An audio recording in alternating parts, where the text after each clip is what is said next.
Welcome back to Spinning the Past.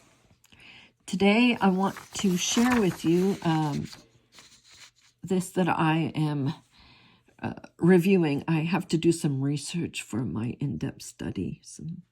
I came across this citation here, and you can see they used to have long, really long titles for their things. But this is 1789, which is the time period of hand spinning and flax spinning that I'm interested in. But I thought there are some interesting things here about flax and the relation to lace making, which is the topic of my in-depth study. This will be interesting. I will read it for you in case that some of these, the F and the S's, are hard to read through as a modern English reader. So I'll just read it out loud for everybody. 20 acres of fine flax, when manufactured into the dearest and most proper goods for foreign markets, may in return thereof bring from thence what they may be worth 10,000 pounds.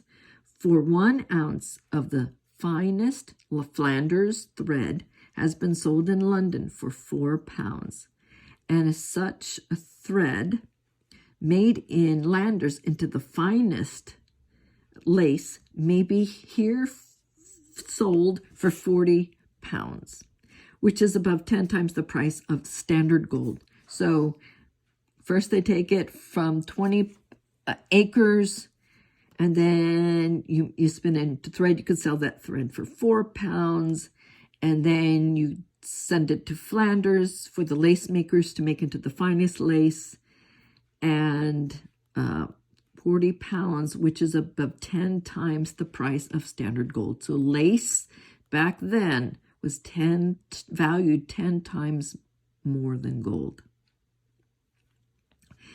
That fine thread is spun by little children, whose feeling is nicer than that of the grown-up people, whereby they are capable of spinning such a thread which is smaller than the finest hair, and 1 ounce of that thread is said to reach in length 15,000 yards.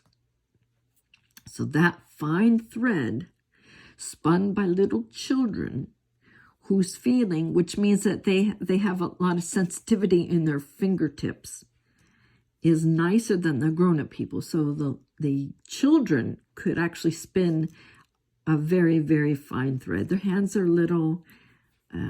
They can build up their dexterity quite quickly. So they're capable of spinning such a thread, which is smaller. That thread is smaller than the finest hair. And 1 ounce of that thread is said to reach in length of 15,000 yards. Now, I'm not sure when they say thread, whether they mean the plied thread. Usually thread is sold as plied. Lace thread was sold as 2-ply. So it could be 15,000 yards as a single, or 15,000 yards as that plied yarn. So if it's a single, 15,000 yards would be one thing. It is, if it is a 2-ply, so that makes a difference when we're thinking of the diameter of the initial threads. When we're thinking about yarn construction or thread construction, kind of makes a difference. But since they said thread, I'm thinking that they're saying the final product. This is the fun of going through these historical documents. They're kind of vague, but when they come up, this is very, very specific about thread spinning, which is what I'm interested in right now.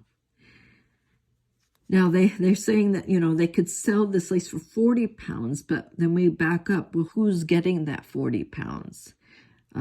Flanders. The lace makers of Flanders don't know where they are in this equation, how much they're getting paid. And then we have the kids who are making that thread. Children were paid less, we know. So we don't know what their added value is.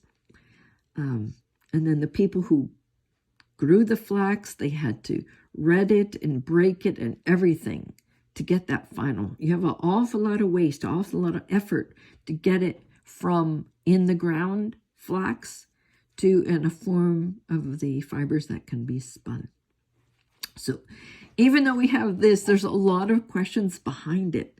There's a lot, you can imagine the process that they're explaining here, but then you can also kind of read between the lines.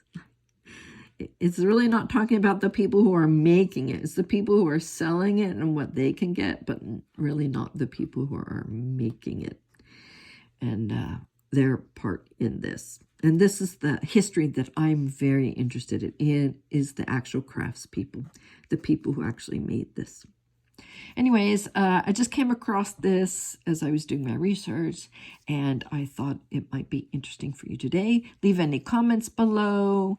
If you have any questions, leave those in the comment section as well. I'll catch you next time on Spinning the Past.